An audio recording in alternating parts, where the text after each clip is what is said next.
You're listening to Three Kitchens Podcast, a member of the Alberta Podcast Network. Locally grown, community supported. Now it's time to find out what's cooking today. This episode of Three Kitchens is brought to you by Alberta Blue Cross. Alberta Blue Cross understands that running a small business is tough, and they understand business owners in Alberta are busy. Let Alberta Blue Cross give you peace of mind with a group benefit plan. They offer health, dental, life, and disability coverage for your employees. Alberta Blue Cross group benefit plans are easy to manage, anywhere, anytime, and on any device, making it easy for you and your employees to access. To learn more and explore your options, head to ab.bluecross.ca.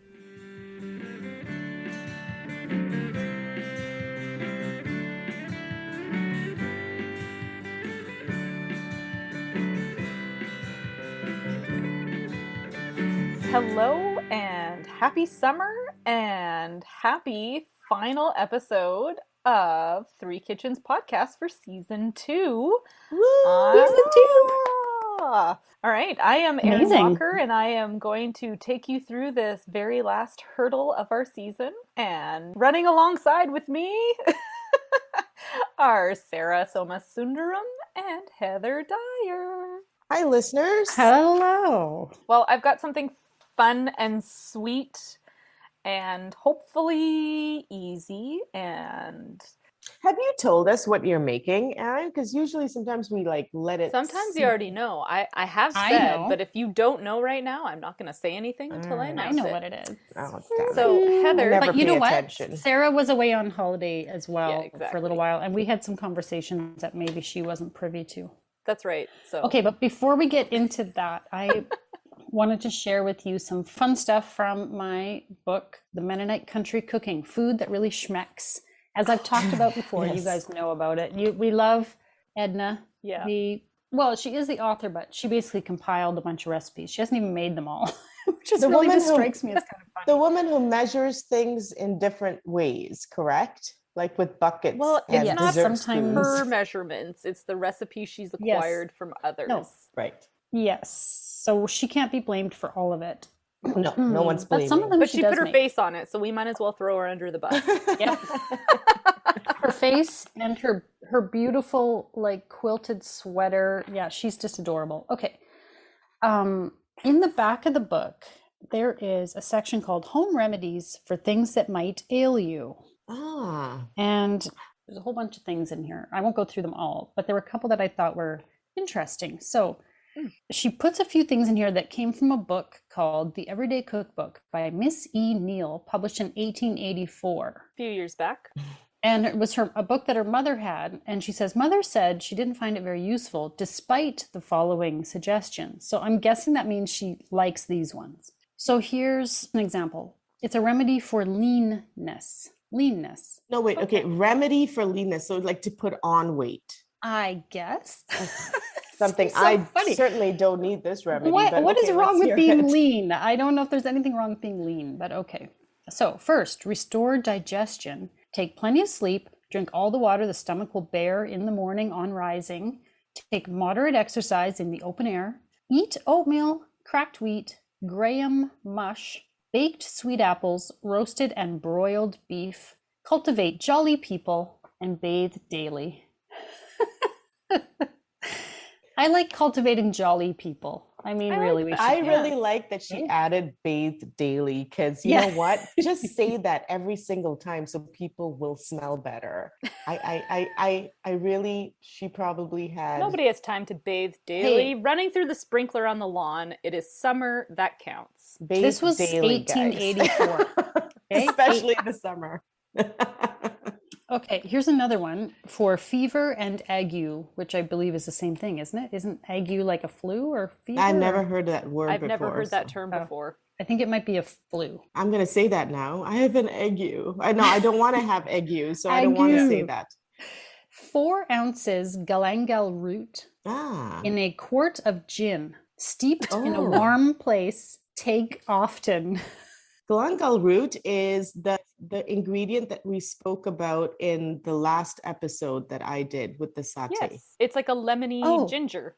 Lemony Oh, ginger, Yes. yeah. That's why it's familiar. You're very paid good, attention. Erin. Lemony ginger. So put it in your gin and Yes. just take often. It doesn't say how much. I'm thinking like get your little spoon and just yum yum.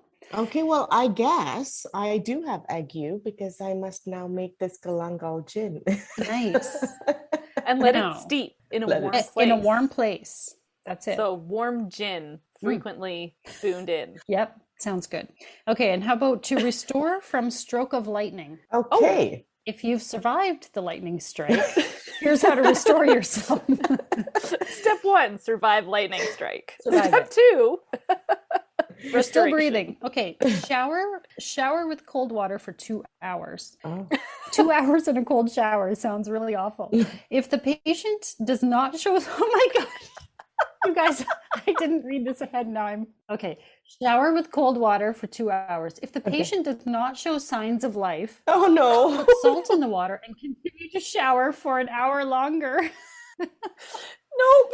Don't Nope. call the authorities or help or get to a hospital or anything. No, Don't follow this advice. Call just 911. a salt bath.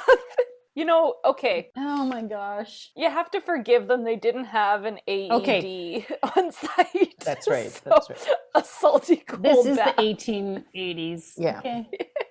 And look, the person's like basically dead in the shower, and you're just throwing salt in the water and hoping that'll revive them. Cold water, guys. If anything, like you'll 2 pickle hours. them Okay. and preserve them, I guess. Yeah. They'll look good. They'll look good for that wake you're about to Oh have. dear God.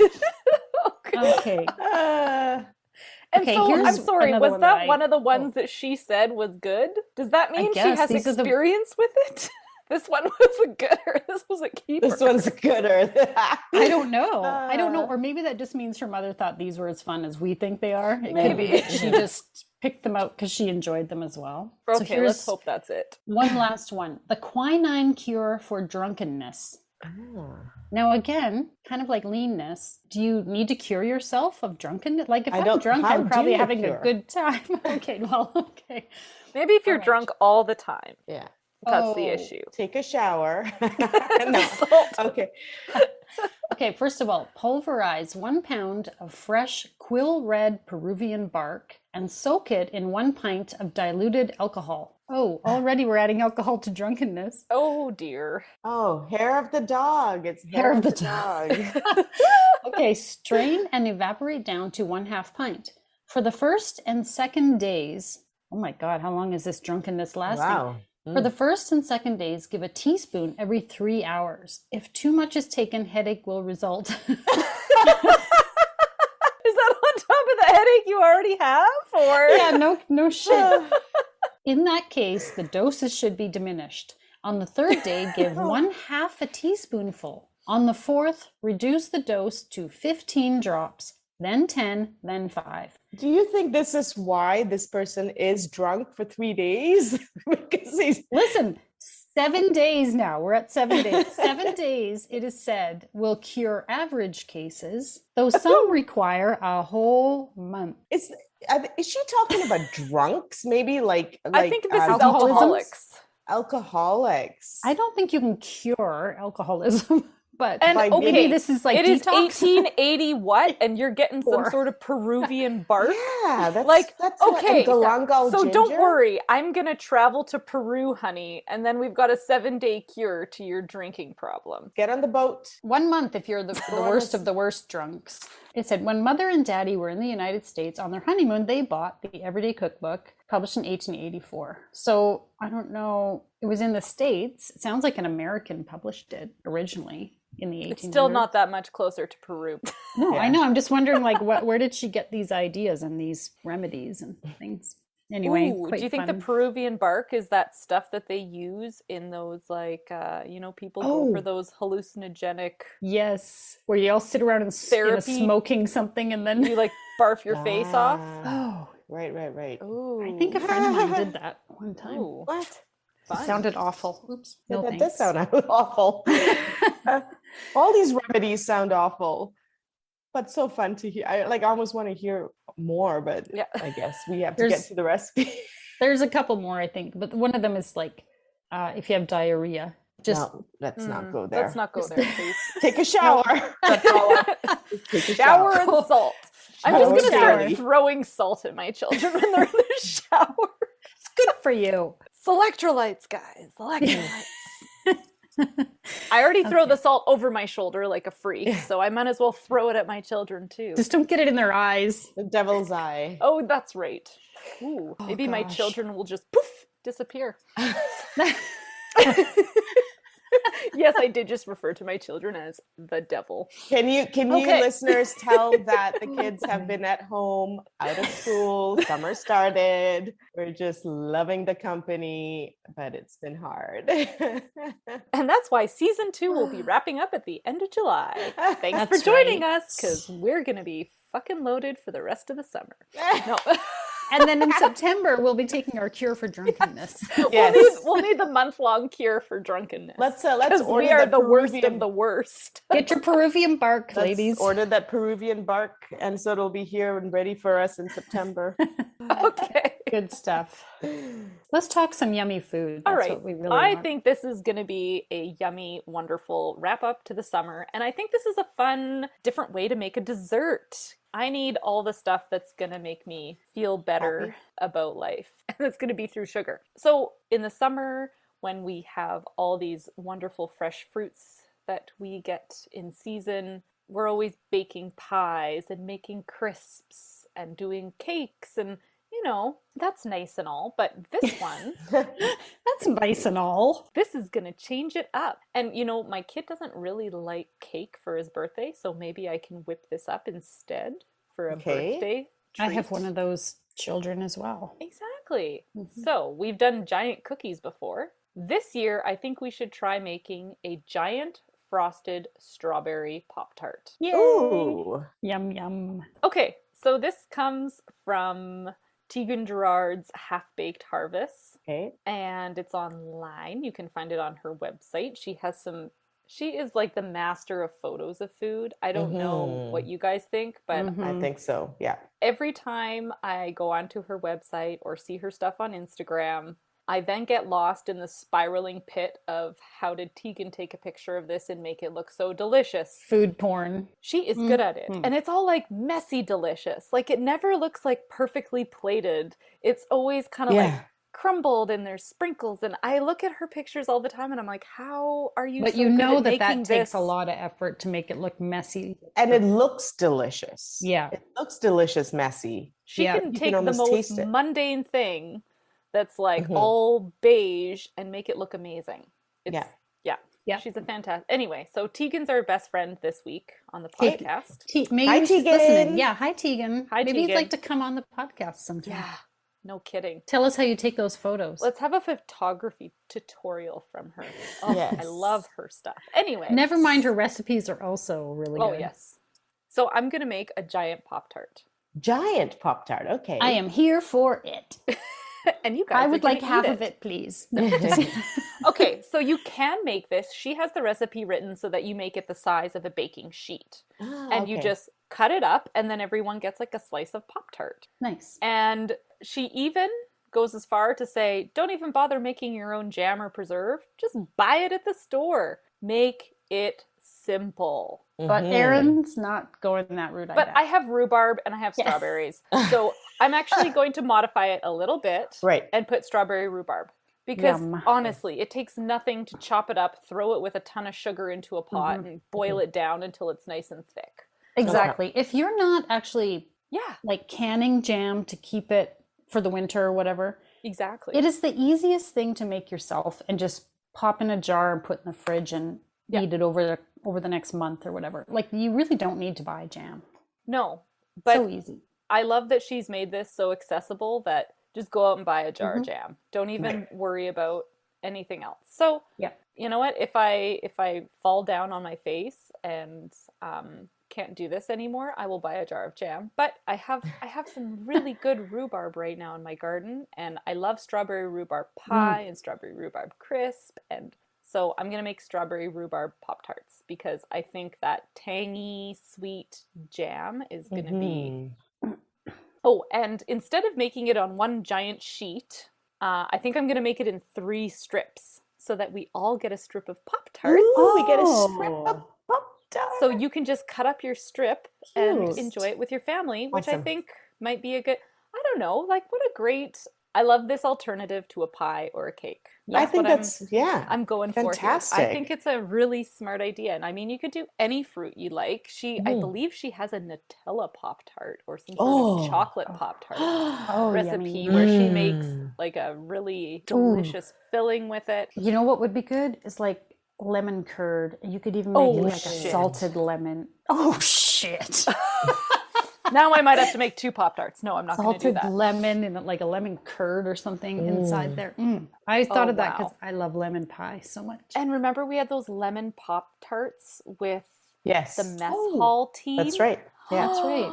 They Heather, were why cool. did you say this? I'm Now sorry. you're Yeah, Heather. making Don't do me it. want Don't to do more.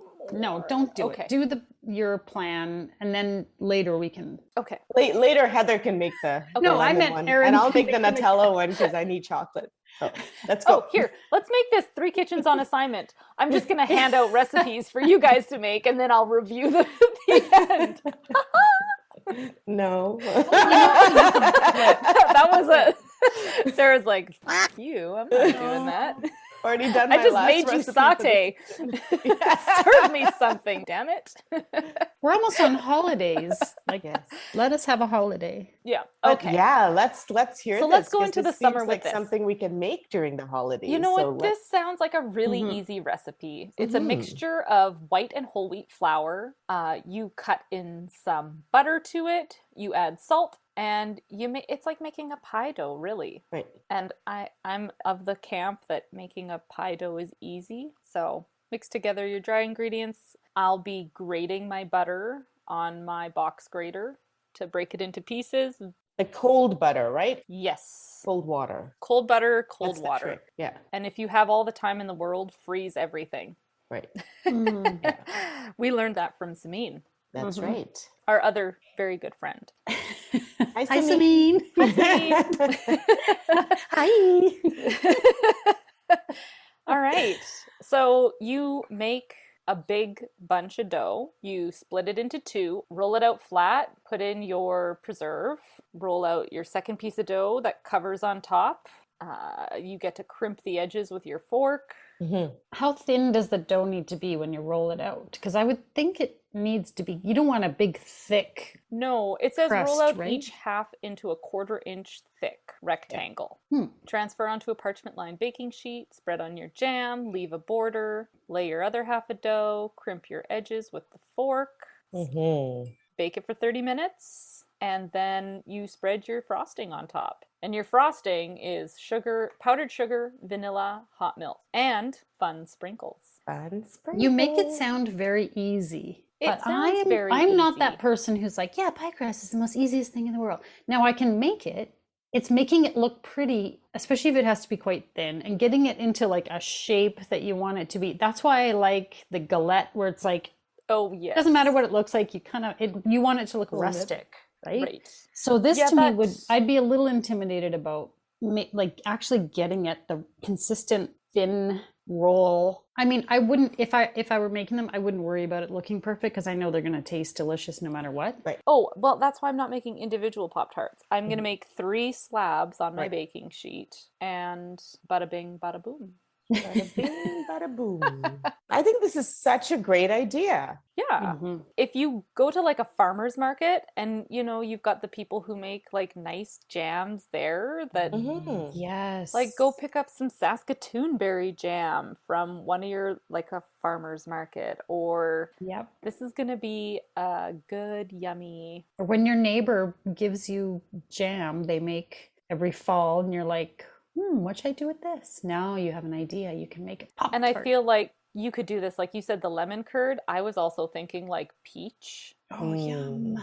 But what a way to wow your guests, right? So like it's time for dessert, and just pull this out of the oven and put it in the center of your table, and everyone digs in. I think that's Oh, yeah. How That's long does it fantastic. bake? Did you say It how bakes long it for bakes? about 30 minutes, it says.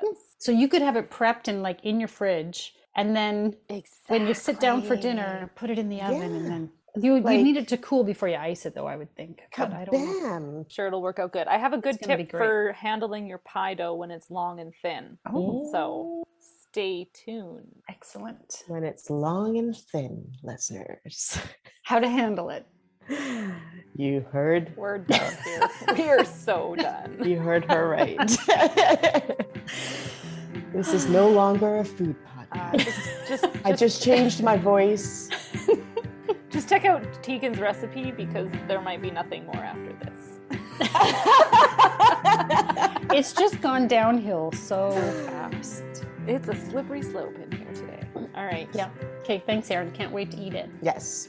ATB was built to help Alberta businesses. From CEBA applications to lending information, debt consolidation loans, or deferrals. Whatever your business is facing right now, ATB is here to help with expert advice. And with today's economy top of mind in business, stay up to date with the Future of podcast, hosted by ATB's chief economist, Todd Hirsch. To learn more, visit atb.com.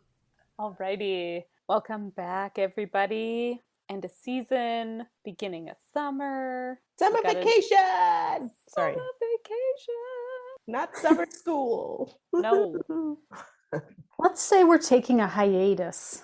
That sounds really nice and enjoyable. Like we could be having It's our having our sabbatical. aperitifs on the lanai. No, like a sabbatical is still work, I think. So maybe a hiatus is like a break. I don't actually know. It just sounds nice. There you go. We're gonna jump into summer with this delicious strawberry Pop-Tart. Yeah. Oh, okay. Sorry.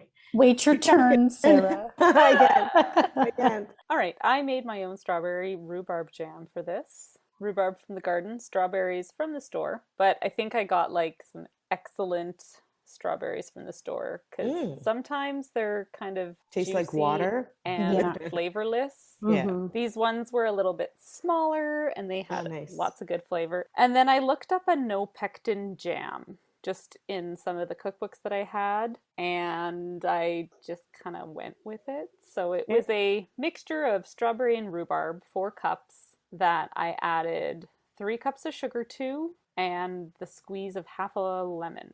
Okay. Mhm. And I cooked it down extra long because I had the wrong burner on for the first while. And I was standing there stirring the pot, being like, man, this is not getting easier, and reading my book at the same time and not realizing that the heat that I was feeling on my hand was from the burner in behind the pot. Oh So my it's- gosh. Yeah. Oh my goodness. So that's how you know it's time for a break. Yes. Time for a break from the kitchen. I think it was just too early this morning. My kid came into my bed at 6 o'clock going, wake up, time to wake up. I'm your Oh, alarm. no. Wake up. So he crawled into bed with me. I got up, and by the time I got out of the bathroom and back to the bed, he had fallen asleep and he slept till 10. Yeah, of course. Now you're awake. Yeah, but that's okay. I did want to get up early and start on this. Maybe just not that early. Yes. Oh well. At least it's done. So boiled that down and I let it boil until it was 218 degrees Fahrenheit, I believe was the value that I got it to. Yes. Very specific. Yeah, so I did the temperature method when I made this jam. And so there's a few different types of doneness tests. One is putting the jam on a cold plate and putting it in your fridge. One of it is dipping a spoon and watching it come off in a sheet. And then the other one was a temperature one. And I was like, oh, I haven't used my candy thermometer in a while. Why don't I do that? Nice. So I popped my candy thermometer into the pot closer to the end. I didn't put it in at the beginning because you know it's going to take a while to stir down and break down. And then I let it boil for quite a while after that too, because I didn't want this to be runny and thin, and I didn't want it to make my tart soggy on the bottom. Yeah. So I made a really thick jam, and now I have a very thick jam left over in my fridge. Oh, you that's have okay. you have some left over? Or a Yeah, lot I just left over? made enough to make 2 cups worth of jam. Okay. And that's all I have to say about that. Well, I have a question. How much of that jam did you use in the 3 strips of Pop-Tarts? So hers was 1 jar of strawberry jam, and I assumed that to be about a cup of jam. So I did a third of a cup in each of Okay. our slices Mm-hmm. that I made. All right. Then the giant Pop-Tart dough. So from Half Baked Harvest's recipe, it was flour, whole wheat flour, butter, salt, and then you just add water to it. So, like I was saying in the first half, this is like my favorite type of pie crust to make. It's an easy, flaky pie dough recipe. I find this one is kind of like it never fails kind of pie dough for me. Like I really like this. So it says in her recipe white whole wheat flour. I did not source out white whole wheat flour. Have you ever found or cooked with white whole wheat flour? No. I don't even know what that means. So And what's the point of the two types of flour? Do you know? I don't know. I think some people are just like the word whole wheat.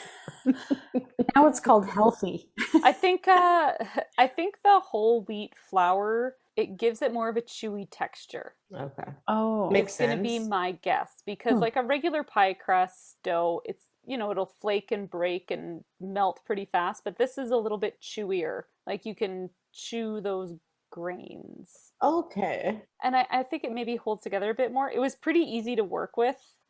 Instead of cutting in the butter, I grated the butter in like I do.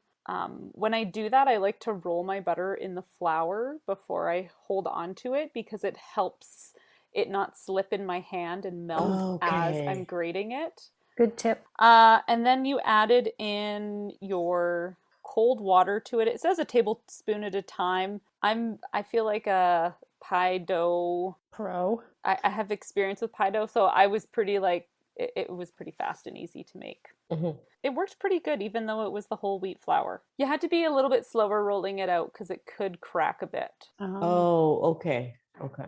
It rolled out really easily. When you are rolling out these big pieces of dough, when you want to lift them up because it's so big and long, if you use your rolling pin to roll it onto your rolling pin and then pick it up with that, it makes it really easy to transfer your dough kind of anywhere you want. Does that make sense? Yes. Is that...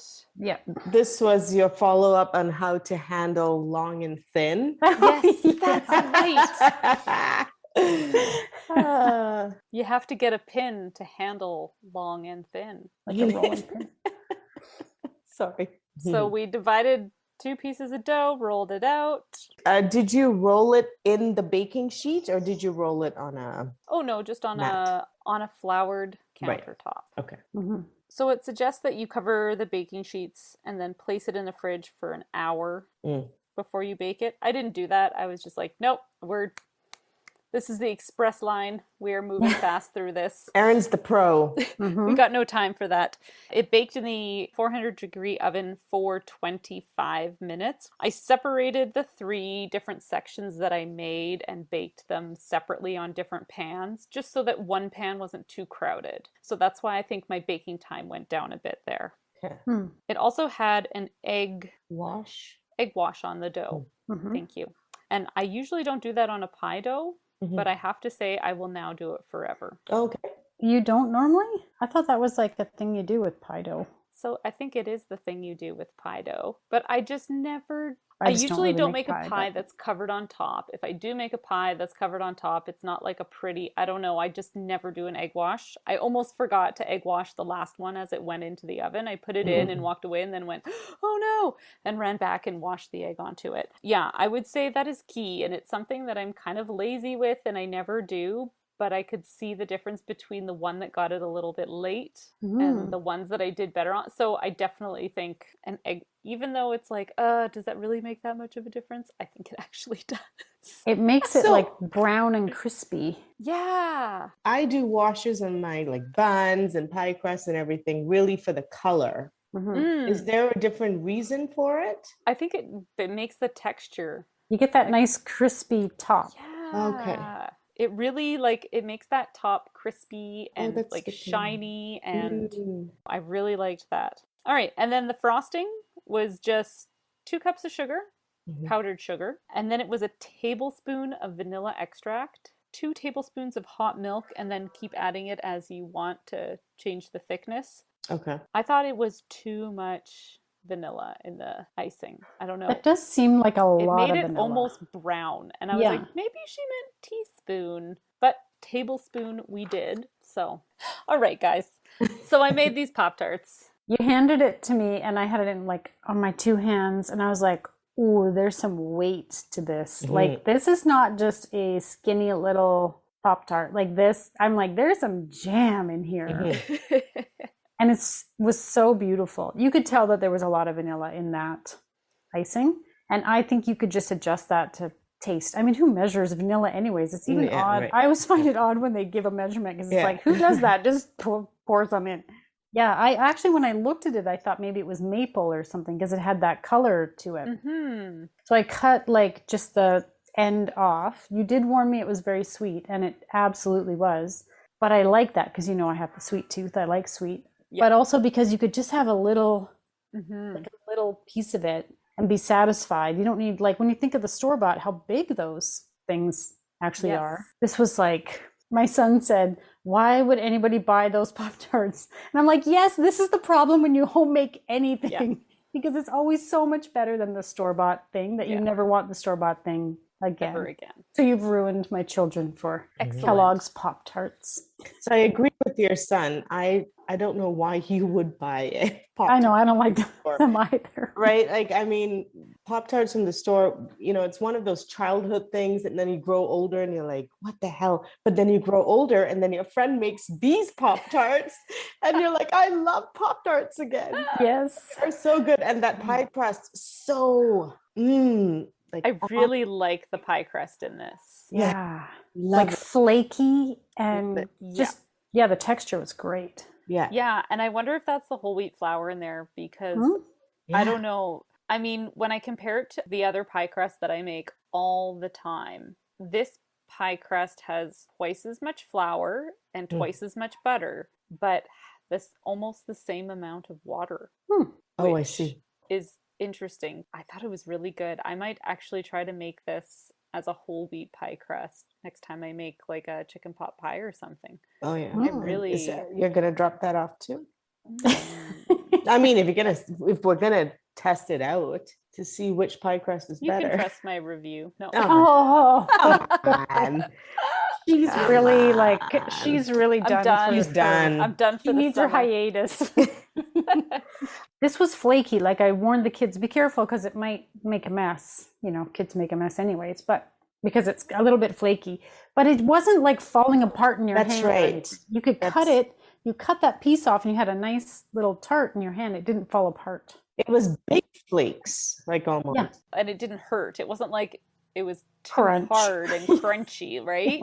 Like it was still soft enough just to bite. Oh, good point. Do you think that was the whole wheat as well? The only way to know is to make more Pop-Tarts with different flours and test it and give them to us. Just make all the Pop-Tarts. In her recipe, she had just one big tart on a sheet. And I kind of debated whether I should make 3 individual tarts, but I decided I'm just going to make one big sheet. I think even if you were going to make individual ones, I would say that's the way to go. Right. Like do the whole big tart and then just cut them and crimp them. Right. Yeah, exactly. If you would have handled the dough too much and rolled out each sheet. And the one thing that I've always heard about doing pie crust dough is that the more you handle it and work it, the tougher it gets. Right.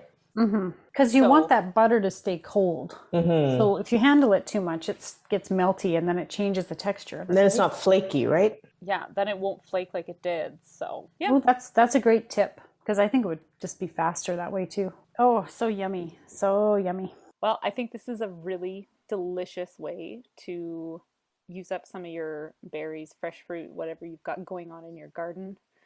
I think it's a fun alternative to a pie, and I think we're done. Yeah.